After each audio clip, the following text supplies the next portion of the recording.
수요일 2, 3일 지났는데 평이하고 좀 지루한 나날들이셨나요? 아니면 번잡하고 당황스럽고 뭐 조급하고 조마조마한 일들이 있었던 그런 하루하루를 또 보내셨나요? 우리 인생들이 크고 작은 일들로 이렇게 둘러싸여 있는데 그런 우리 삶을 말씀 앞에서 늘 정리해야 할 겁니다.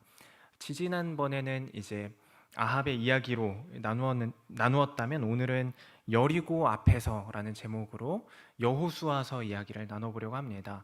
여호수아서 이 본문 5장이잖아요. 5장 전의 이야기를 간략하게 설명드리면 이제 출애굽을 한 백성들이 쭉 지나서 한참을 이제 광야를 돌고 돌다가 드디어라는 말을 이때 하면 좀 이상하긴 하겠지만 모세가 이제 죽고 여호수아가 지도자가 되어서 요단강 앞에 섭니다. 요단강 앞에 서서 이제 건너편에는 가나안 땅이 있는 거예요. 하나님이 약속하신 그 땅이 드디어 눈앞에 있는 겁니다. 건너기 전에 두 명의 정탐꾼을 보내죠. 우리가 잘 아는 이야기죠. 라합이 그들을 도와줘서 어쨌건 정탐을 잘 마치고 돌아오는 이야기가 2장 이야기입니다. 그리고 나서 3장에서는 요단강을 드디어 건너는데 여호와의 법궤가 발을 대자 물이 멈추고, 그러니까 홍해가 갈라진 것보다 사실은 더한 믿음이 필요했던 그 순간이었는데 그 순간을 거치고 강을 건너죠. 4장에서는 강을 건넌 그 백성들이 이제 돌판을 세우고 이 일을 기념하고 기억하자 돌판을 세우고 그렇게 하는 장면들이 나오고 드디어 5장입니다.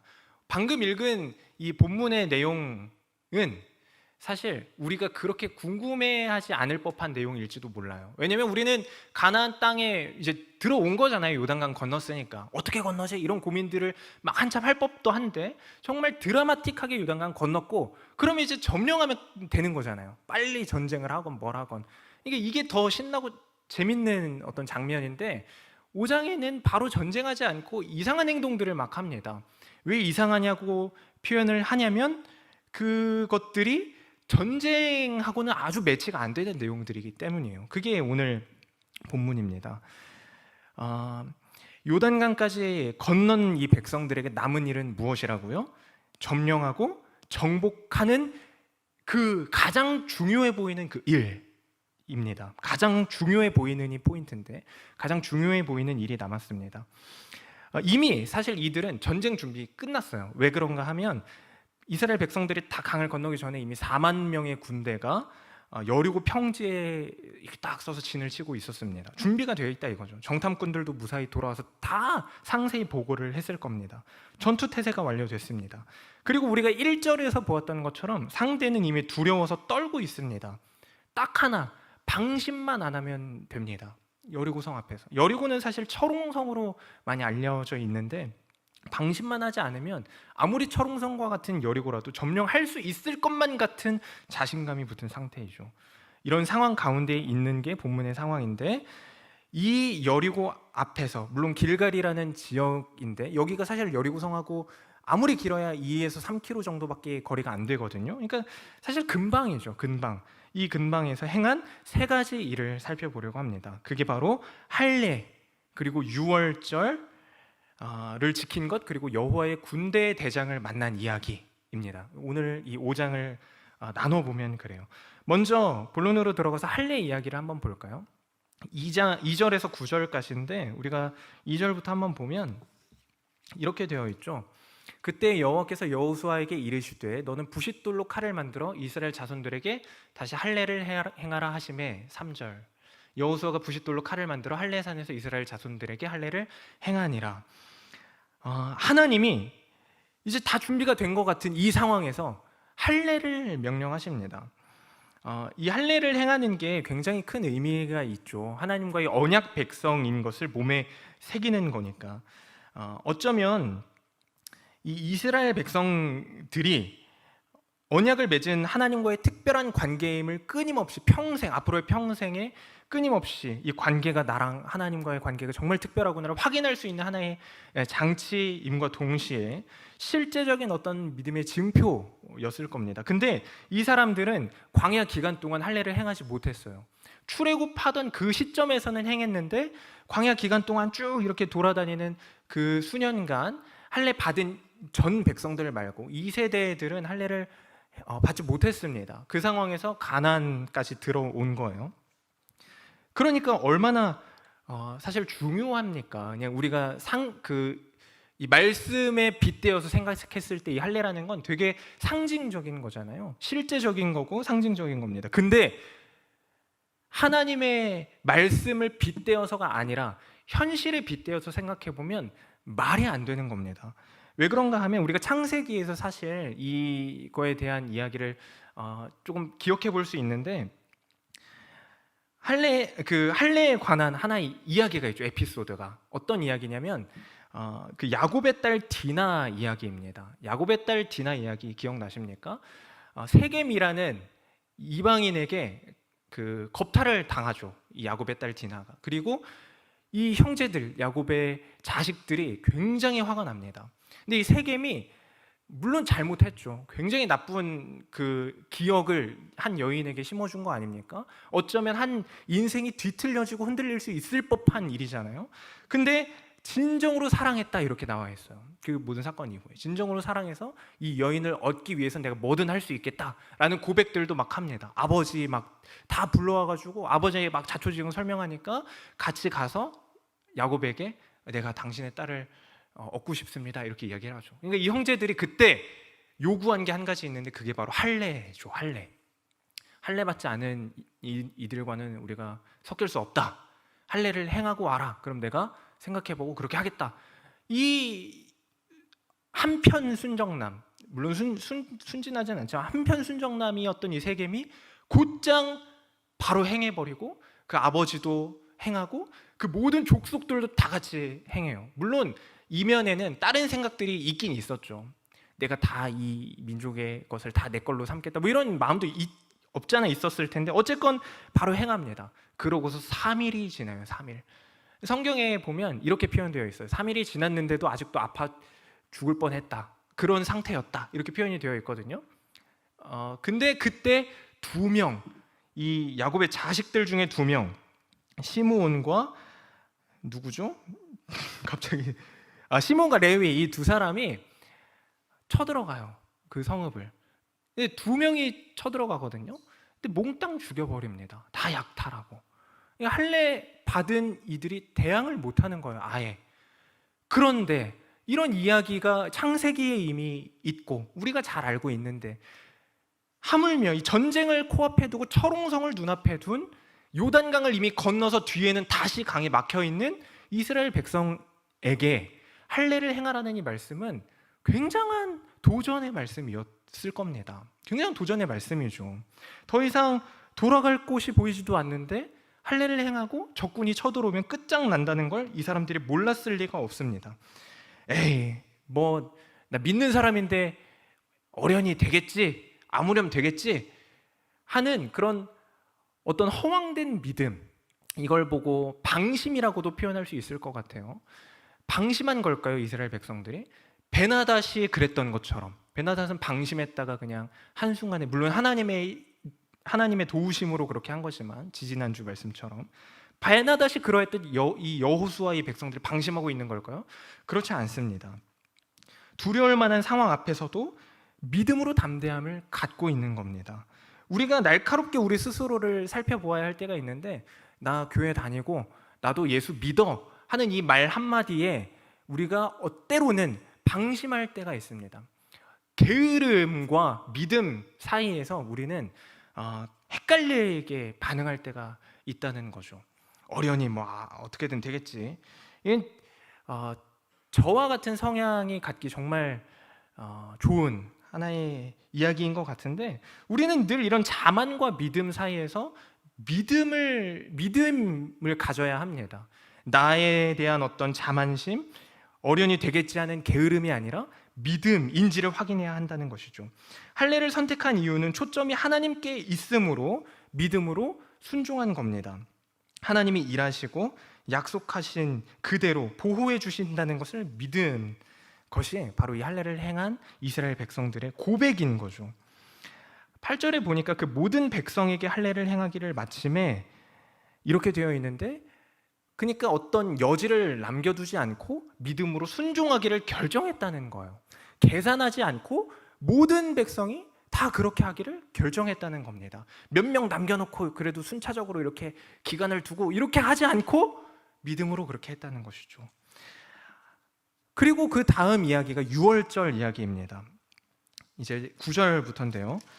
여호와께서 여호수아에게 이르시되 내가 오늘 애굽의 수치를 너에게 떠나가게 하셨다 하셨으므로 그곳 이름을 오늘날까지 길갈이라 하느니라. 할례가 이제 맞춰졌습니다. 10절 보면 또 이스라엘 자손들이 길갈에 진쳤고 그달 14일 저녁에는 4일이 지났죠. 여리고 평지에서 유월절을 지켰으며 유월절 이튿날에 그 땅의 소산물을 먹되 그날에 무교병과 볶은 곡식을 먹었더라. 할례 받고 빨리 뭐 건강 음식 먹고 막 몸을 회복하고 뭐 이런 것 뭐 상상할 수도 생각하지도 않았겠지만 이 사람들이 저기 눈앞에 있는데 할 것 다 하고 있다는 사실에 참 놀랍습니다. 하나님에 의해 출발했고 애굽이라는 그 묶여있던 곳에서 구원받은 백성이 이스라엘 백성이잖아요.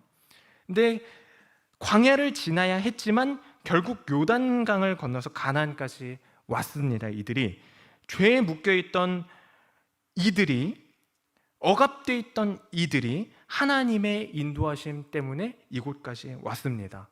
거기에 대한 마땅한 반응을 이들은 하고 있는데 우리는 조급합니다. 우리는 답답합니다. 우리는 긴장되는 이 마음을 주체하기 어려워합니다. 우리의 이야기라고 살펴보면 정말 큰일을 눈앞에 두고 뭐 하고 있냐, 빨리 하루라도 빨리 뭐 더 대비를 하거나 아니면 전략을 짜거나 이렇게 해야 할 거 아니냐? 라고 말할 법한 일인데 이들의 초점은 온전히 하나님과의 관계에 가 있는 것이죠.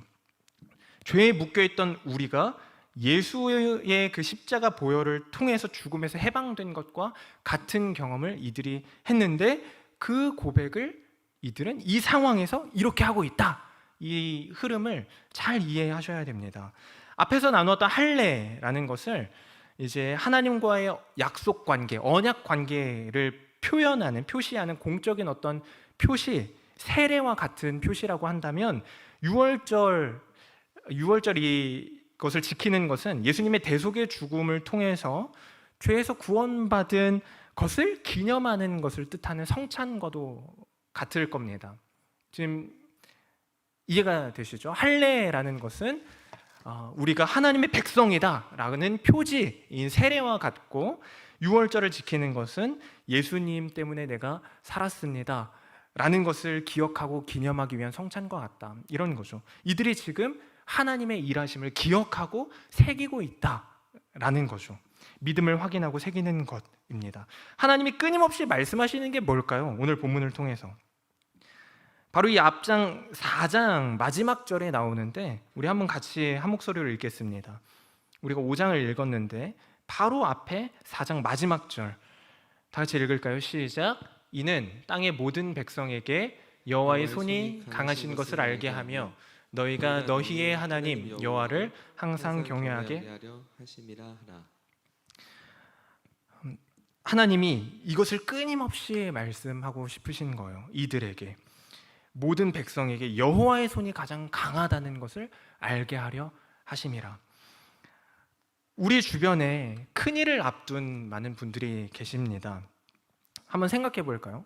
어쩌면 자기 자신, 우리가 그런 사람일 수도 있고 그런 처지에 있는 사람일 수도 있고, 아니면 수능이 이제 50일도 안 남았다면서요. 수능을 50일도 안 남게 남겨둔 고3의 심정, 큰일을 앞두었다 이렇게 생각을 하겠죠. 군입대를 앞둔 청년들, 수술을 앞둔 병자, 어린 아이들이라고 고민이 없을까요? 걱정이 없을까요? 초등학교, 중학교 입학일을 기다리는 아이들, 대통령 선거일, 누군가에게는 출소하는 날, 누군가에게는 마지막 어떤 우스운 소리일 수도 있겠지만 정말로 누군가에게는 청약 추첨을 기다리는 일마저도 정말 큰일처럼 느껴질 겁니다. 근데 이런 개인의 큰일이라는 것들을 쭉 나열해 보면서 드는 생각 한 가지는, 어떤 일이든지 큰일로 여겨질 수 있고 어떤 일일지는 모르겠으나 그 큰일이라고 하는 게 우리 인생에 정말 빈번하게 일어날 만한 거구나 라는 사실이죠. 우리 인생을 정말 빈번하게 찾아오는 일들이구나, 그런 것들이. 그때마다 당황스럽고 그때마다 조마조마하고 그때마다 긴장하면서 어떡하지? 어떻게 준비해야 하지? 어떻게 하면 더 잘할 수 있을까를 고민하고 걱정하는 게 우리는 인생이라면 그때 이 말씀을 기억하고 고백해야 합니다. 하나님은 나의 아버지요 나는 하나님의 자녀다. 그 어떤 것도 나를 죄에서 구원하신 십자가 은혜보다 크지 않다. 그러므로 어떤 일이 찾아와도 그 큰일이라고 하는 게 잘못되건 잘되건 나는 그 자리에 믿음으로 서겠다. 이거 하고 있는데 할례하고 있는데 쳐들어오면 어떻게 하지? 라는 고민보다는 하나님이 하라 하신 명령하신 일을 하는 것, 이게 할례와 유월절, 세례와 성찬에 담긴 고백을 삶으로 담아내는 자들의 모습입니다. 우리는 어떤 고백을 하고 있습니까? 마지막으로 여호와의 군대대장 이야기가 나옵니다. 갑자기 뜬금없어 보이긴 하는데 여호와의 군대대장 이야기 13절부터 한번 우리가 한 목소리로 같이 15절까지 읽겠습니다. 시작. 여호수아가 여리고에 가까이 이르렀을 때 눈을 들어 본즉 한 사람이 칼을 빼어 손에 들고 마주 서 있는지라. 여호수아가 나아가서 그에게 묻되 너는 우리를 위하느냐 우리의 적들을 위하느냐. 그가 이르되 아니라 나는 여호와의 군대 대장으로 지금 왔느니라 하는지라. 여호수아가 얼굴을 땅에 대고 엎드려 절하고 그에게 이르되 내 주여 종에게 무슨 말씀을 하려 하시니까. 여호와의 군대 대장이 여호수아에게 이르되 내 발에서 신을 벗으라. 내가 선 곳은 거룩하니라 하니 여호수아가 그대로 행하니라. 마지막으로 군대대장, 여호와의 군대대장을 만난 일입니다. 하나님이 이 장면이 하나님이 도와주신다라는 어떤 것처럼 해석할 수도 있을 겁니다. 하나님이 도와주실 거야. 여호수아가 그 모든 일들을 행하고 있는데 갑자기 어떤 사람이 저기 딱 눈앞에 있는 거예요. 근데 손에 칼을 들고 있어요. 마주 서 있어요. 여호수아를 보면서. 여호수아는 대장이니까 이스라엘 백성의 짱이잖아요. 그러니까 나아가서 대응을 해야죠. 너는 우리 편이냐 적들의 편이냐. 그때 이 자가 이렇게 말합니다. 나는 아무 편도 아니다. 여호와의 군대대장이다. 여호와의 군대대장이 도와주러 왔나 보다 이렇게 해석할 수도 있겠지만 사실 더 정확하게는 이제 더 이상 네 편 내 편 가르는 것 의미 없다 이런 의미입니다. 편을 가르고 확인하는 건 무의미하다 이런 의미죠. 왜 그럴까요? 그 이유는 이미 하나님이 약속하셨고 그 약속은 이미 승리이기 때문입니다. 이미 승리한 싸움을 너가 눈앞에 두고 있는 것이기 때문에 누구의 편인지 가나안의 편인지 이스라엘 편인지를 가르고 따지는 일은 더 이상 무의미하다. 네 편 내 편이 아니라 하나님 편으로 네가 온전히 서 있는 것이 중요하다 이런 의미라는 것이죠. 여리고 점령 이후에 아간의 범죄가 곧바로 나옵니다. 그러니까 정말 우리가 잘 알지만 여리고 전쟁으로 이기지 않았잖아요. 이렇게 돌고서 이겼잖아요. 성벽이 무너지고 하나님의 도우심, 명백한 하나님의 도우심을 이겼는데 그 상황 속에서 아간이 곧바로 범죄를 해요. 하나님의 칼이 죄를 향합니다. 이스라엘 백성을 도와주고 구원해주고 네가 그래도 그래 여기까지 왔으니까 미션 성공 끝 이게 아니라 하나님의 칼이 곧바로 죄가 있는 곳을 향한다는 것이죠. 당면한 눈앞에 철옹성인 여리고성 아니면 그 어떤 대단한 전쟁보다도 더 큰 하나님의 백성임을 확인하는 게 더 중요하다 이 말을 하고 있는 겁니다. 하나님의 군대 대장은 전쟁을 어떻게 치러야 하는지에 대해서 알려주지 않습니다. 전략은 이렇게 짜고 물론 다윗이 전쟁할 때는 올라가라 하면 올라가고 그러니까 하나님이 막 이렇게 하실 때도 있거든요. 근데 이 순간에는 그렇게 하시지 않고 대신 전략을 말해주는 대신 예배자가 되도록 하신다는 것을 우리가 주목해야 합니다. 내가 선 곳은 거룩하다. 떨기나무 앞에 섰던 그 모세가 기억나지 않습니까? 젖과 꿀이 흐르는 가나안이라서 거룩한 게 아닙니다. 하나님과 함께함 그 자체가 거룩한 백성인 것이죠.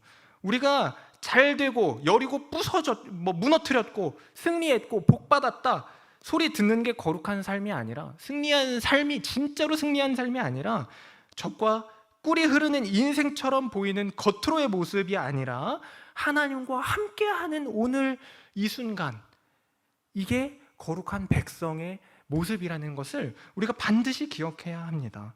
말씀을 조금 정리해 보려고 합니다. 우리가 세 가지 사건을 세 가지 행했던 일들, 여리고를 눈앞에 둔 이스라엘 백성들이 행한 일들을 살펴봤습니다. 근데 이게 재밌는 게 있어요. 이 5장을 가만히 보면 출애굽부터 이어지는 것처럼 느껴져요. 저는 그렇더라고요. 모세가 이제 애굽에서 있었던 일들입니다. 떨기나무 앞에서 신발을 벗습니다. 첫 번째. 그리고 출애굽기 12장을 보면 유월절에 대한 하나님의 이야기, 하나님 말씀을 하세요. 유월절에 대해서 12장 말미에는 이제 할례, 유월절 규례에 대해서 말씀하실 때 할례에 대해서 언급을 하세요. 이방인들이 유월절 참여하려면 할례를 행해야 된다, 이런 것부터 해가지고, 그리고 나서 홍해를 건너죠. 그리고 나서 광야를 지납니다. 그리고 나서 다시 요단강에 나오죠. 홍해, 광야, 요단강, 그리고 할례를 먼저 행하고 유월절을 지키고, 물론 유월절을 지키려면 할례를 행해야 했기 때문에 할례를 먼저 행한 거지만 순서적으로는, 그리고 나서 군대 대장이 나와서 그 앞에서 신발을 여호수아가 벗습니다. 이게 하나의 어떤 구성처럼 보이더라고요. 뭐 우리가 그냥 쉽게 이야기하면 액자식 구성처럼 보인다, 이렇게 이야기할 수도 있겠지만, 뭐 제가 뭐 딱히 여기에 대해서 깊게 연구한 건 아니기 때문에, 다만 전쟁 아직 시작도 안 했는데 마치 구성이 끝난 것처럼 보인다, 이게 중요한 겁니다. 전쟁 아직 시작도 안 했어요. 사실 요단강 건너면 끝이 아닙니다. 나 가나안 땅 밟았다, 끝, 이게 아니잖아요. 철옹성이 코앞에 있는데 마치 신발 벗고 끝난 것처럼 구성이 이렇게 돼요. 여정이 끝난 것처럼. 근데 하나님이 하시고 싶으신 말씀이 뭘까요? 이게 끝이 아니라 시작이다, 이거 말씀하시고 싶으신 거거든요. 12절 말씀처럼 만나가 그쳤습니다. 12절 한번 보여주겠어요? 그동안의 광야 생활을 살아갈 수 있게 해주셨던 그 만나가 그쳐요. 이제 현실적인 어떤 또 다른 고민이 시작되는 겁니다. 이제는 가나안 땅의 소출을 먹어야 돼요. 정복을 해야 돼요. 이겨내야 돼요. 싸워야 해요.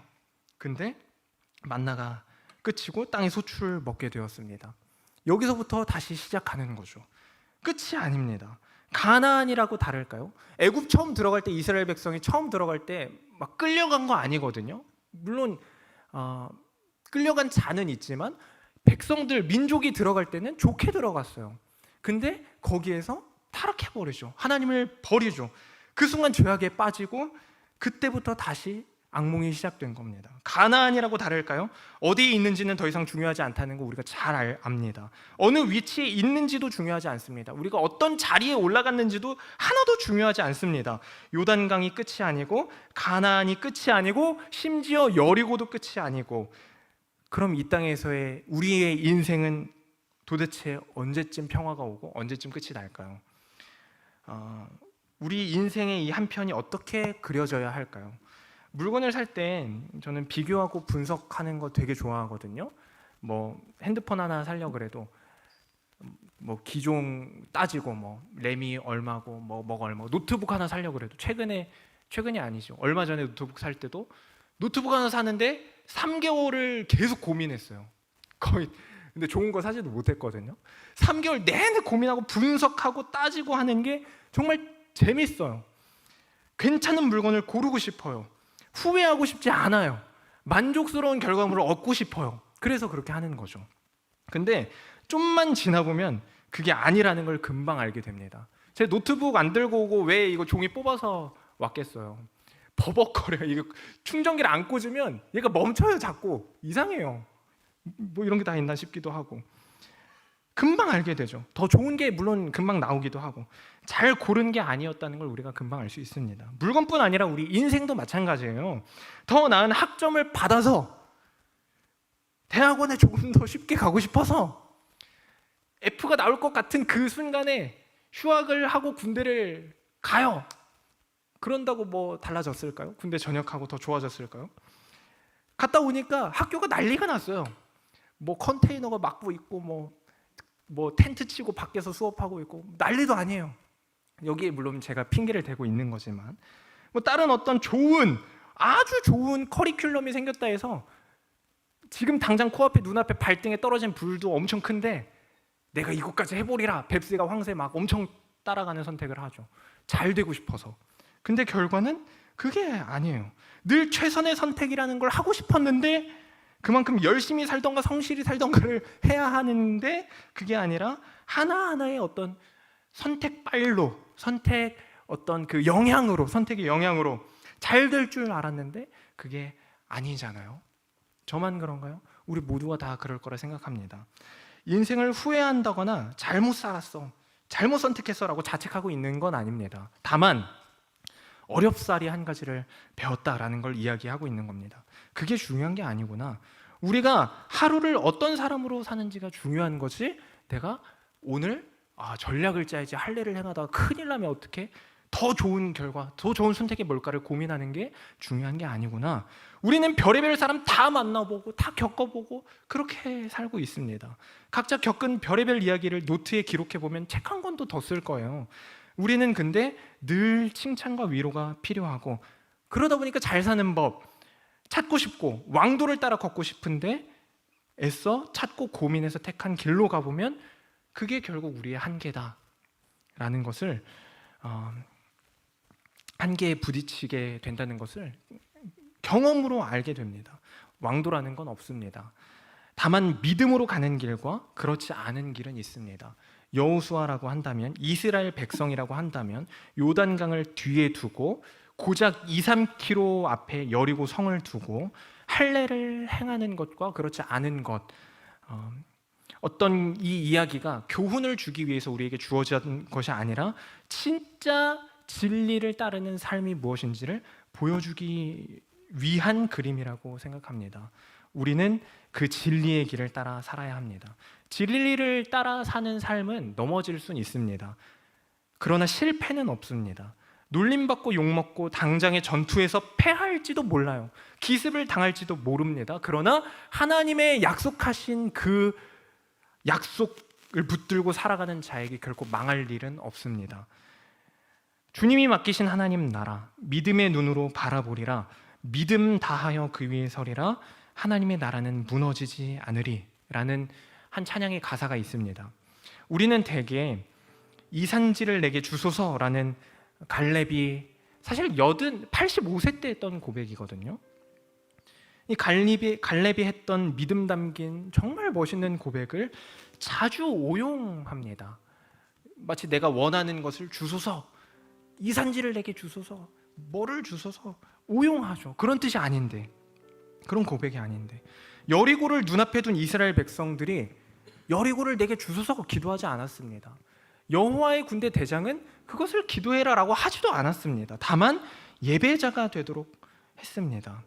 승리를 주옵소서가 아니라 믿음 다하여 그 자리, 그 위에 서리라 라는 고백을 했습니다. 그러므로 우리도 하나님이 맡기신 이 자리, 우리의 삶, 각자의 인생 속에서 우리에게 이미 영원한 승리가 주어졌다. 수도 없이 찾아올 당장의 일들 앞에서 매번 쫄지 말고 믿음으로 살아내자. 때로는 부딪혀 보기도 하고 넘어져 보기도 하고 그렇게 믿음을 새기고 살아내자라고 고백하는 우리가 되어야 할 겁니다. 가훈을 정하는 순간이 온다면, 저 혼자만의 생각인데 주 안에서 막 살자 이렇게 한번 정해봐야겠다. 혼자 예전에 생각한 적이 있습니다. 여기서 막 살자는 건 잘 해석해야 되는데, 주님 말씀하시는 것 따라서 계산하지 않고 도전하면서, 우리 요새 자주 묵상하는 것처럼 파도가 넘실거리는 바다 앞에서도 그 위를 걸어보면서 그렇게 막 세상적인 계산이 아니라 그렇게 주 안에서 막 도전하면서 살아보자. 우리 인생 하나님 함께 하신다 라는 의미에서 그렇다는 거죠. 우리가 이렇게 함께 고백해야 할 줄 압니다. 지난 주일 오전 예배 때 언급됐던 한 말씀 구절인데요, 우리가 이 말씀을 함께 읽고 같이 찬양하기를 원합니다. 히브리서 10장 39절입니다. 여리고 앞에 선 이스라엘 백성들이 했어야 하는 그 고백, 우리가 우리 인생 앞에서 해야 하는 그 고백, 함께 한 목소리로 읽겠습니다. 시작. 우리는 뒤로 물러가 멸망할 자가 아니요 오직 영혼을 구원함에 이르는 믿음을 가진 자니라. 우리 한 번만 더 같이 고백할까요? 시작. 우리는 뒤로 물러가 멸망할 자가 아니요 오직 영혼을 구원함에 이르는 믿음을 가진 자니라. 아멘. 어떤 일 앞에서도 그렇게 믿음으로 반응하고 살아내는 우리 모두가 되었으면 좋겠습니다. 우리 함께 믿음 다하여라는 찬양 같이 고백하고 기도하도록 하겠습니다.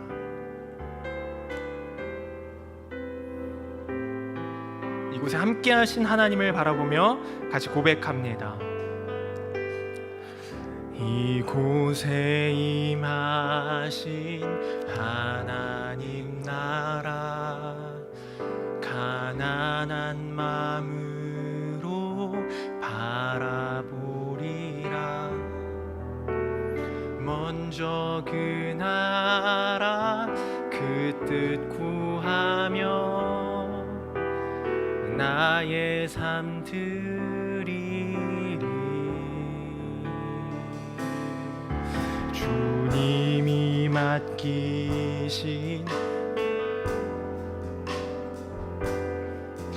믿음의 눈으로 바라보리라. 하늘의 뜻이 이 땅 가운데 완성될 그날까지 믿음 다하여 그 위에 서리라. 하나님의 나라는 무너지지 않으리. 믿음 다하여 그 나라 세워가리라. 주님 곧 오실. 우리 처음부터 다시 한번 고백합시다. 이곳에 임하신 하나님, 이곳에 임하신 하나님 나라 가난한 마음으로 바라보리라. 먼저 그 나라 그 뜻 구하며 나의 삶 드리리. 주님이 맡기신 자리가 이 자리입니다.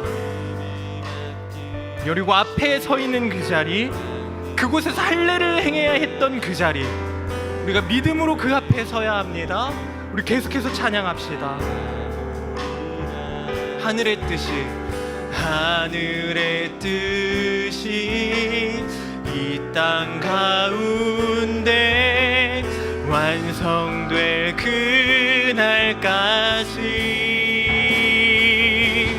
믿음 다하여 그 위에 서리라. 하나님의 나라는 무너지지 않으리. 믿음 다하여 그 나라 세워가리라. 주님, 우리 믿음 다하여 다시 한번 후렴 고백합시다. 믿음 다하여 그 위에 서리라. 하나님의 나라는 무너지지 않으리. 믿음 다하여 그 나라 세워가리라. 주님 곧 오실 때까지. 하나님, 우리 앞에 주어진 수도 없이 찾아오는 크고 작은 일들 앞에서 우리가 고백해야 하는 것은 내가 저 여리고를 넘길 원합니다. 승리를 주옵소서. 이겨내길 원합니다. 힘을 주옵소서. 이전에, 아니 어쩌면 그런 것들이 아니라 믿음 다하여 그 위에 서리라. 하나님의 나라는 무너지지 않으리 고백하는 것이라는 것을 우리가 다시 한번 마음에 새겨봅니다. 하나님, 우리 앞에 펼쳐진 인생들, 어떤 이야기들이 쓰일진 모르나 그 모든 순간순간들마다, 오늘 이 하루하루마다 주님을 믿는 백성으로 반응하고 그렇게 순종하고 믿지 않으면 할 수 없는 선택을 할 수 있도록 인도하여 주시옵소서. 나를 위한 것, 그것 아니라 하나님이 말씀하신 것을 따라가는 우리 모두 되기를 소망합니다. 믿음으로 살아낼 수 있도록 하나님 붙들어 주옵소서. 감사드리며 예수님 이름으로 기도합니다. 아멘. 이 시간 우리 함께 주기도문으로 예배를 마치도록 하겠습니다.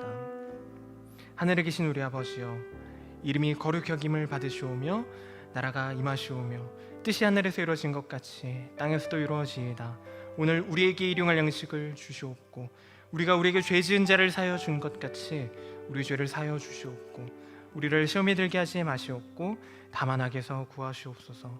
나라와 권세와 영광이 아버지께 영원히 있사옵나이다. 아멘.